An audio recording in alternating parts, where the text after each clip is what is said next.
Welcome to the We Buy Ugly Houses show, where real investors share real investing stories and lessons from the trenches, where our team buys thousands of investment properties each year. Now, let's meet today's host.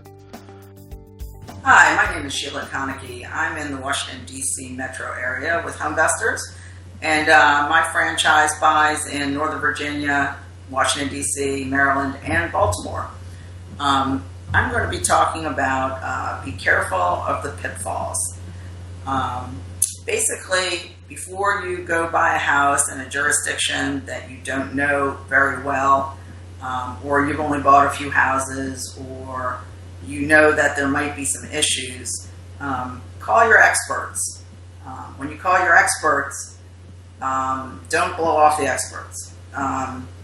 Communicate with them and ask them specifically, are there any pitfalls? I'm going to tell a story of one that I have in litigation that will probably be in litigation for at least another year, and it's already been in litigation for a year.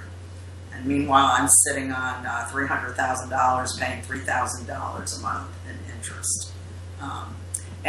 Basically, the story starts out in Washington, D.C., where a seller called me from a referral from another seller that I bought a house from, which was fantastic.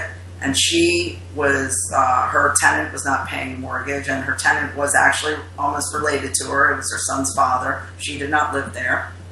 And she wanted to sell quick because she couldn't afford the mortgage and he stopped paying.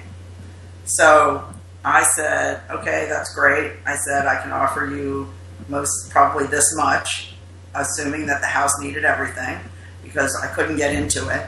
And she said, oh, that's too little. And I said, okay, well, you think about it.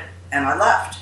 And I called her back and I told her something about it. You know, I always call people back if I think of something. It's another way to talk to them, build more rapport. So meanwhile, she had talked to her husband, who really wasn't, he was just an advisor. And he said, oh, you should just sell the house. So she said, yeah, we're thinking about taking your offer. And her issue was she wanted to close quickly. So I said, okay, well, why don't you just think about it till Monday and call me if you still want to do this. So she called me and said she definitely wanted to do it. We set up a time. I sat with her. And she had told me previously that she had listed it. So I asked her, I said, you said you had listed it with a realtor. She said, yes, but I canceled that and it never was listed, which I verified. It had never been listed on the market, so I believed her. And then I called, we signed the contract, and we were going to settle in a week. And so I called my lawyer and I said, is there any issue in Washington, D.C. with evicting a tenant? She said, no problem there. And then I spoke with my title company, and they said, well, there's this TOPA. And I said, oh, my lawyer's taking care of it. I didn't ask, what is a TOPA? And I didn't say to my lawyer, what is a TOPA?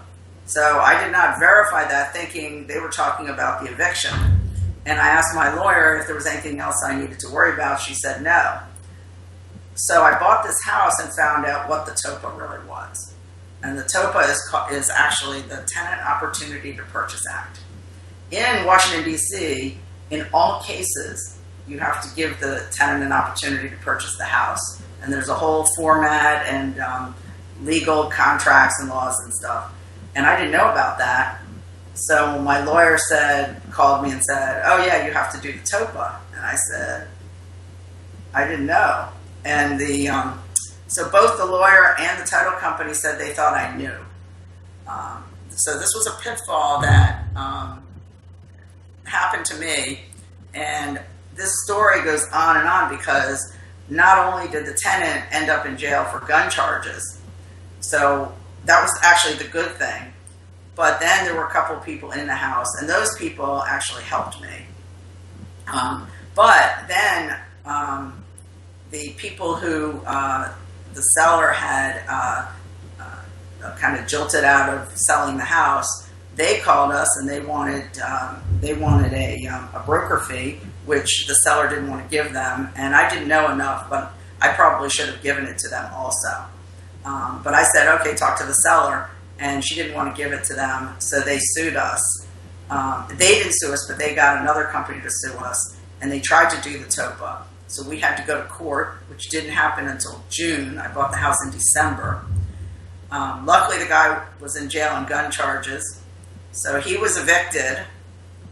Then it took till July to actually get the eviction to go through.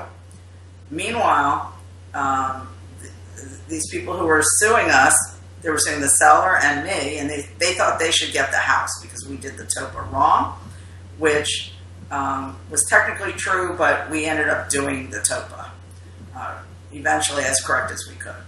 So they changed their suit, and now it's really obvious a frivolous lawsuit, but frivolous lawsuits are still lawsuits.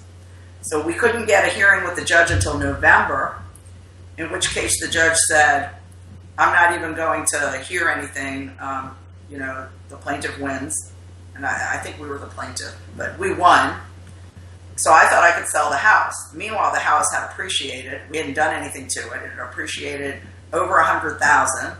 I got a buyer, and then I found out, no, the judge has to write a motion. The judge still hasn't written a motion. It is now April. And these vindictive people are going to appeal, which will take a year. So the lesson is be careful of the pitfalls. At the same time, if you know it's a good deal, you got to go after it. So you've got to balance. You've got to balance all this. In the end, this property that I bought is very valuable. But right now, it's eating my lunch.